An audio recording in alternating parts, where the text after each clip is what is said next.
Everything so far assumed the data was already in your hands. But where does it actually come from?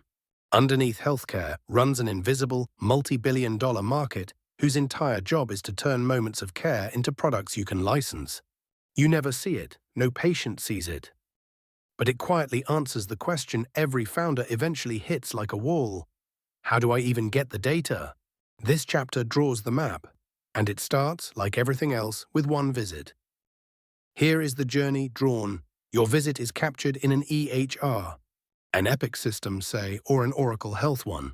To get paid, a claim is filed and it travels through a clearinghouse, the digital post office of healthcare, on its way to the payer. Now the data brokers move. Aggregators license those claims straight from the clearinghouses and payers. The records are de-identified, the way we saw in Chapter 5, then tokenized and linked, the way we saw in Chapter 4. And what falls out the other end is a single de-identified longitudinal row. One patient's journey, ready to license. A pharma analyst, who will never know your name, queries that row to answer a question about a drug. That is the entire supply chain. One visit to one licensable row. So who actually holds all this? In 2026, the market sorts into 4 camps. The claims aggregators, IQVIA, the giant, plus Komodo Health, whose healthcare map tracks over 300 million patients, and Optum, the EHR data holders, the vendors themselves, like Epic with its Cosmos dataset, and Oracle Health, alongside health system collectives like Truveta, plus specialists like Flatiron in oncology and Tempus in genomics. The linkage layer, Datavant and HealthVerity, the connective tissue from Chapter 4. And underneath it all, the pipes, the clearinghouses. Learn these 4 camps, and almost every company you meet snaps into one of them. Let's zoom in on those pipes because they hide a lesson. One clearinghouse, Change Healthcare, now owned by Optum, moves roughly 40% of all medical claims in the United States. Billions of transactions a year. For most of its life, nobody thought about it at all. Then, in 2024, it was hit by a ransomware attack, and the invisible pipe went dark. Claims froze nationwide for weeks.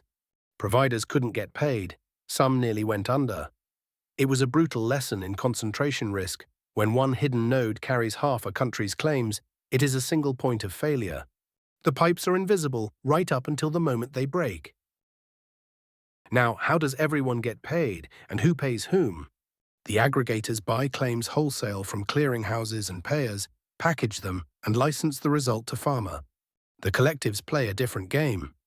Truveta doesn't pay its hospitals in cash. It gives them equity and a share of the profits, so the health systems own a piece of the data business built on their patients. The linkage layer charges a toll every time 2 datasets get connected. And at the far end, pharma and payers pay real money.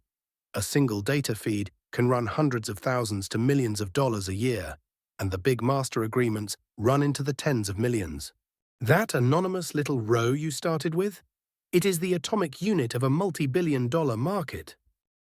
So the wall every founder hits, how do I even get data, finally has an answer, and it's really 3. You can license a ready-made dataset from an aggregator. You can partner, join a collective, or build on an EHR vendor's platform, or plug into the linkage layer. Or you can disintermediate, go straight to the health systems yourself, and build the linkage that the middlemen were charging you for. The market is consolidating into a handful of giants sitting on top of that connective layer. So where you enter is a real strategic choice. But notice what nobody in this whole supply chain promised you, that the data is any good. Having it is not the same as trusting it. Chapter 7. Quality, bias, and everything the data cannot see.